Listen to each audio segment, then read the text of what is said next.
data out. But any one person is going to access a very large portion of this data. So if you think of someone coming to the website and rendering a page, they're going to touch this huge, wide set of data. And as more people show up, each one of them isn't touching an isolated set of data. They're touching this huge connected set of data that we have to query in real time in order to build them their Facebook experience. So in order to build this, we've had to build a number of key novel systems. So let's take a very specific example. Let's take rendering my home page. Got a couple of actual stories here for my home page. And you think about this, and this is something we do a couple of billion times a day in under a couple of seconds, right?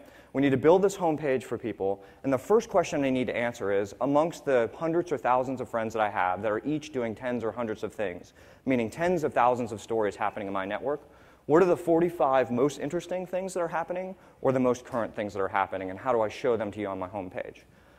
Doing that on a traditional database architecture across this distributed set of databases is just not feasible. It just doesn't scale, is not fast enough to get it done. So we built what we call multi-feed, which is a custom distributed system that in memory caches most of the recent activity across the social graph and is custom tuned to allow us to be able to answer questions like, what's happening in my friend's network right now, filtered by what's most interesting to me, and give me that result in 10, 20 milliseconds.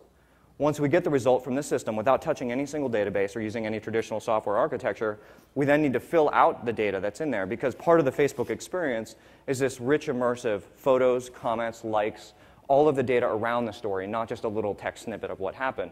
And so again, we need to go back to this well of data, this billions of pieces of content, hundreds of millions of people, query the data at really high rate.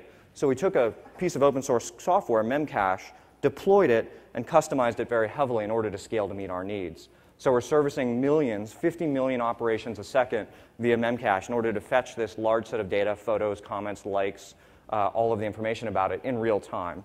And building on top of Memcache, we were able to scale Memcache 5x its original performance. So that's at least a glimpse into some of the challenges that we face in terms of scaling Facebook. And I think that the actual more interesting question to me beyond the technology is, how do you build an organization that can innovate over time, that continues to innovate in product and technology? And this is a discussion we have quite a lot at Facebook and something I care a lot personally. How do we build